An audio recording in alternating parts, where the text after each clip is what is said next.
Oi, meu nome é Edinaldo Pinheiro, eu sou aluno do curso de Letras em Inglês da Estácio e eu vou apresentar esse livro de História do 4º ano do Ensino Fundamental.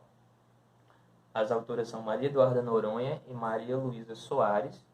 Ele é um livro da editora Sucesso, do Sistema de Ensino Sucesso, e ele já vem atualizado conforme a Base Nacional Comum Curricular, a BNCC. Ele tem como foco principal a história do Brasil, mas ele também aborda as origens de outros povos, a origem da humanidade. Ele aborda a teoria de que o ser humano surgiu na África, no continente africano, e se espalhou pelo mundo. Ele também fala da teoria de que, para chegar nas Américas, o ser humano atravessou pelo Estreito de Bering, certo? E ele também fala dos modelos de diferentes formações de povos. Ele aborda a sociedade indígena aqui no Brasil, fala um pouco das tribos, das organizações das tribos. Ele também fala um pouco da formação das primeiras sociedades lá na Europa, na Europa, na Ásia, na África. Aquelas sociedades, aquelas cidades que eram voltadas bastante para a agricultura, e elas se localizavam principalmente nas margens de rios abundantes, para que pudesse desenvolver em plenitude essa agricultura, para poder irrigar isso tudo. Então, ela não entra tanto assim, não aborda tanto, não se aprofunda tanto, mas ela dá umas pinceladas assim, tá? Então, ela fala um pouco da formação dessas cidades, fala um pouco da polis grega e das estruturas dessa polis, e daí ela já passa direto para a chegada dos portugueses no Brasil. Ela não aborda muito a sociedade romana, não fala da Idade Média, ele não fala da Idade Média, não fala da questão do Renascimento, mas ele já entra na chegada dos portugueses no Brasil, que já tem um contexto das grandes navegações, certo? Da expansão, desse colonialismo europeu chegando aqui no Brasil. E aí ele fala um pouco dessa relação do homem com a natureza, tá? Dessa exploração que os portugueses chegaram aqui e começaram a explorar essa terra, e começaram a explorar também, nessa troca que eles fizeram com os povos que já estavam aqui, com os indígenas, eles começaram a explorar esses indígenas para poder também explorar essa terra aqui do Brasil. Então, além dessa relação da natureza, ele fala um pouco do desenvolvimento das tecnologias, fala um pouco da Revolução Industrial, fala um pouco da Revolução Digital, que dessa era da informação, e de como o homem se relaciona com essas tecnologias, como ele se relacionou com essas tecnologias, e como ele faz para desenvolver isso. Como desenvolver a humanidade utilizando essas novas tecnologias que o homem criou. Então, voltando para esse contexto das grandes navegações, a gente tem aquele contexto do Renascimento, lá no final do século XV, certo? E da Reforma Protestante, da Contra-Reforma proposta pela Igreja. Então, um fato que a gente pode falar da educação no Brasil é que ela se iniciou com a chegada dos portugueses aqui, certo?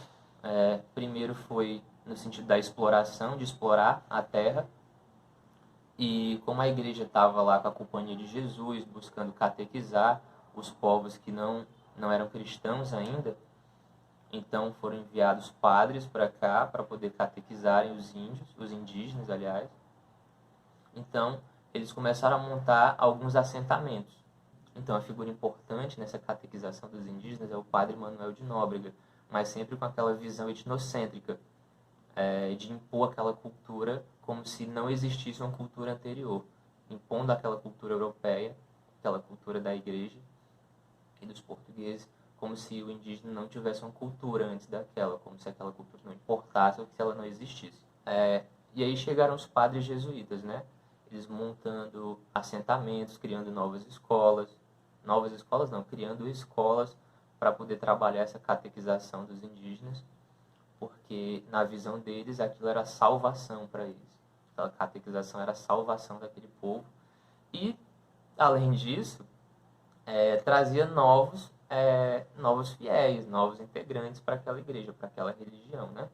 E uma figura importante aí nessa catequização já dos padres jesuítas foi também o padre José de Anchieta, certo? Formando novos assentamentos, criando escolas, também foi muito importante na formação de cidades, como Rio de Janeiro e também na cidade de São Paulo.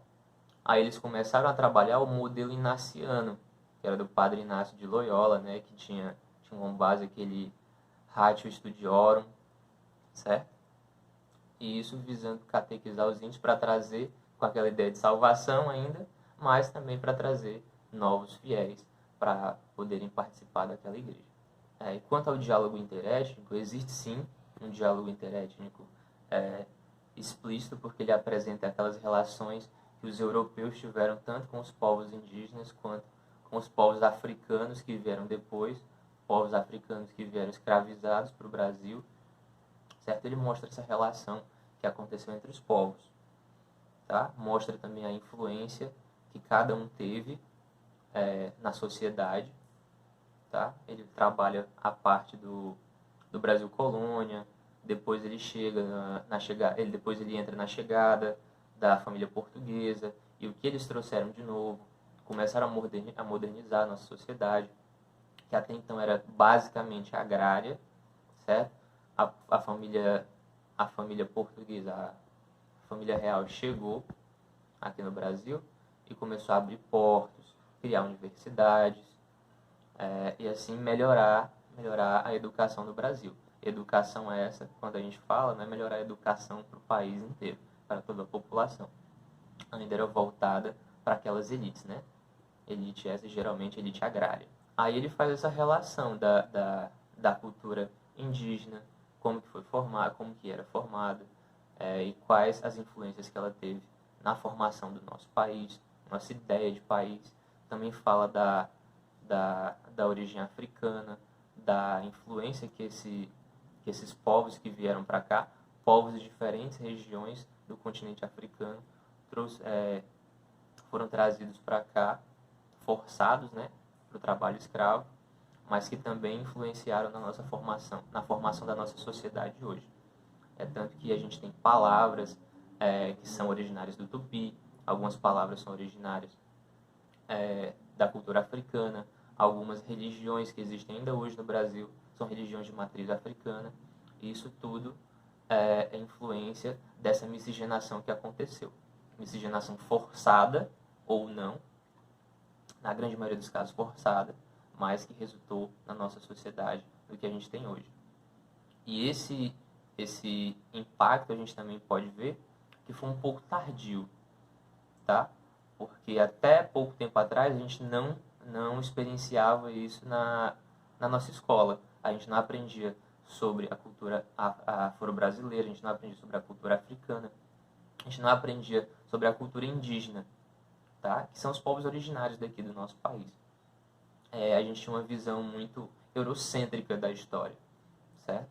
Mas nesse livro ele muda um pouco isso, porque ele apresenta todos esses povos, essa mistura que aconteceu.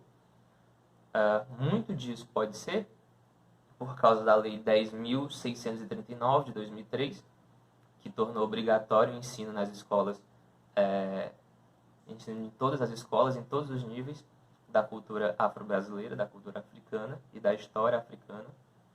E depois teve a Lei 11.645 de 2008, que alterou um pouco essa lei e, além da história e cultura afro-brasileira, africana, também adicionou a cultura, a história indígena também, como obrigatória no ensino de todas as escolas do país. Certo?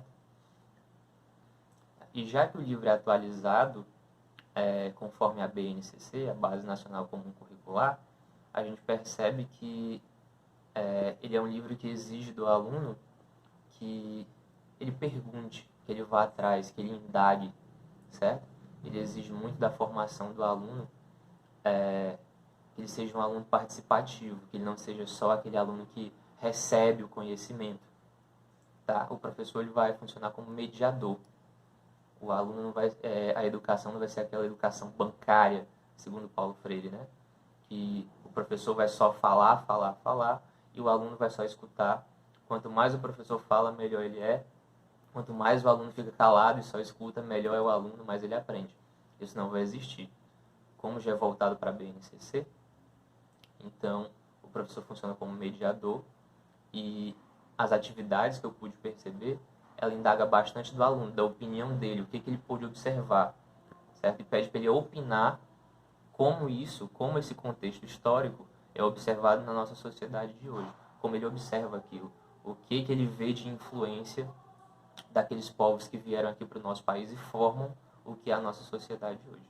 Essa foi minha análise do livro. Obrigado por assistir. Tchau.